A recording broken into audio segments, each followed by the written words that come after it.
Hello students, आप सभी प्यारे विद्यार्थियों का एक बार पुनः हमारे official YouTube channel science study world में बहुत बहुत स्वागत है।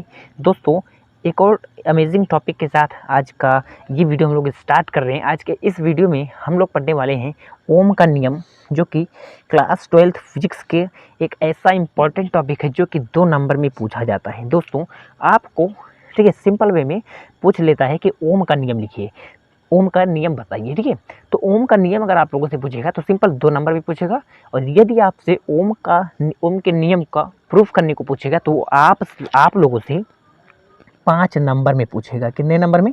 तो आज के इस वीडियो में दोस्त हम लोग जानेंगे कि ओम का नियम क्या है। ओम के नियम को अच्छे तरीके से, अच्छे ढंग से हम लोग यहाँ पर जानेंगे। ओम के नियम को हम लोग सत्यापन जो है वो अगले वीडियो में करेंगे दोस्तों। ठीक है, तो आज हम लोग सिंपल ओम का नियम जानेंगे और वास्तव में प्रतिरोध क्या होता है एकदम अच्छे तरीके से एक एक चीज़ को हम लोग यहाँ पे करने वाले हैं दोस्तों। ध्यान से देखिएगा, वीडियो अगर समझ में आएगा तभी आप हमारे चैनल को सब्सक्राइब करिएगा, अन्यथा मत करिएगा। ठीक है, तो बस वीडियो को मैं एक ही बार बोलूँगा कि वीडियो को आप लोग एंड तक देखना और जब समझ में आएगा तभी करिएगा। ठीक है दोस्त, तो ये ध्यान से देखना, यहाँ पे आप लोगों को परिभाषा लिखा हुआ है। तो जी हाँ दोस्तों, यही परिभाषा है ओम के नियम का। तो सिंपल वे में मैं आप लोगों को बताता हूँ कि ओम का नियम कैसे लगता है, कहाँ पे लगता है। ठीक है दोस्तों, ध्यान से देखना। ओम का नियम सिंपल वे में, ओम का नियम को समझने के लिए सबसे पहले आप लोगों को एक सिंपल तार ले लेना है। ठीक है, जो कि कंडक्टर होना चाहिए, मतलब एक चालक तार ले लेनी है। या मान लो आप लोगों के पास एक चालक तार है। ये क्या है? ये चालक तार है। आसानी के साथ समझिएगा, वीडियो को पूरा देखिएगा। ये हमारे पास क्या है? एक चालक तार है भाई। ठीक है, तो ओम भाई साहब ने, ओम अंकल ने क्या किया था? ओम अंकल ने एक चालक तार लिया था और बोला था कि एक चालक तार हम लोगों ने मान लो ले लिया है, तो इसकी जो मोटाई है मान लो 1 सेंटीमीटर है, इसकी मोटाई 1 सेंटीमीटर है, और ये जो तार है ये कितना लंबा है? मान लो 1 मीटर लंबा है। 1 मीटर ये तार लंबा है और इसकी जो मोटाई है वह 1 सेंटीमीटर है। तो दोस्तों, ओम अंकल ने बोला था कि हमने 1 सेंटीमीटर मोटा एक चालक तार ले लिया है जिसकी लंबाई 1 मीटर है। ठीक है, तो उन्होंने बोला था कि अगर हम लोगों ने कोई एक चालक तार ले लिया है तो उसके भौतिक गुण में, किसके? चालक तार के भौतिक गुण में, भौतिक गुण का मतलब हो गया, ध्यान से सुनिएगा बहुत ही अच्छे तरीके से, सबसे अलग आप लोगों को ऐसा वीडियो पूरे यूट्यूब पर नहीं मिलेगा। एक एक चीज़ मैं आप लोगों को यहाँ पे एक्सप्लेन करते हुए चल रहा हूँ, कुछ भी रटा नहीं रहा हूँ। ध्यान से देखना।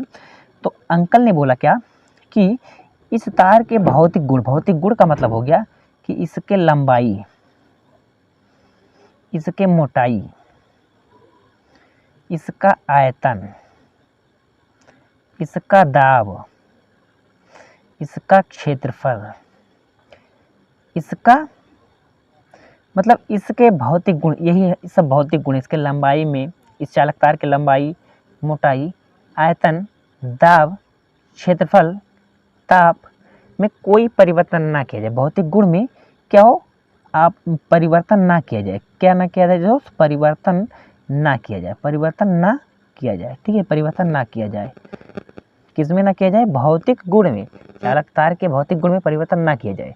मान लो ये 1 मीटर लंबा तार है और 1 सेंटीमीटर इसकी मोटाई है, तो इसको उतना मोटा और उतना लंबा ही रहना दिया जाए जितना वह पहले था, तो उस पे ही ओम का नियम लागू होगा। अब आइए इसको हम लोग समझ लेते हैं सिंपल वे में। ये एक बेसिक फंडामेंटल था इसका ओम अंकल के नियम को समझने का। ठीक है, अब आप लोगों को यहाँ पे चीज़ें समझ में आ जाने वाली हैं। ध्यान से देखना।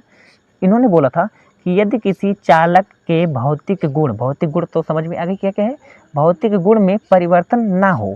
ठीक है दोस्त, इसीलिए मैंने ये सिंपल आप लोगों को पहले समझा दिया है कि किसी चालक तार के भौतिक गुण में परिवर्तन ना हो, या किसी चालक के भौतिक गुण में परिवर्तन ना हो, तो उसमें जो बहने वाली धारा है, धारा, उसमें बहने वाली धारा के, उसमें बहने वाली धारा चालक के सिरों पर लगाए गए विभवांतर के अनुक्रमानुपाती या समानुपाती होती है। भैया ध्यान से देखिए, क्या बोला है इन्होंने? इन्होंने बोला कि किसी चालक के भौतिक गुण में परिवर्तन ना किया जाए, तो जो उसमें बहने वाली धारा है, ठीक है, उसमें जो धारा है चालक के सिरों पर लगाए गए विभवांतर के, किसके? विभवांतर के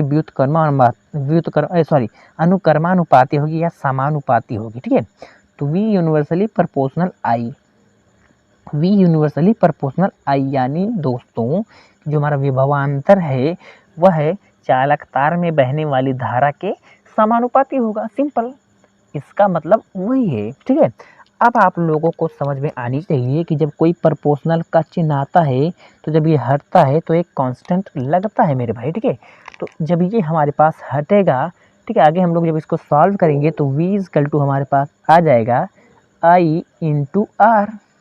v equal to I into R, और यही ओम का नियम है मेरे भाई, यही ओम का नियम है, v equal to I into R. ठीक है, अब यहाँ से एक बात समझिएगा, अगर हम लोग एक और यहाँ से देखें r बराबर, ठीक है, तो r यहाँ से अगर हम लोग देखें, जहाँ पे r क्या है, सिंपल मैं आप लोगों को पहले बता दूं, v तो विभवांतर है, आप लोगों को पता ही है, विभवांतर।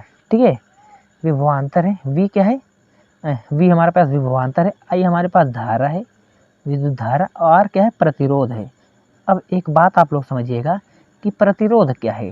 ठीक है दोस्तों, तो प्रतिरोध का सिंपल फॉर्मूला अगर हम लोग यहाँ से देखें तो R को अगर हम लोग राइट साइड में ले आएँ तो हमारे पास R इक्वल टू हो जाएगा V अपान आई।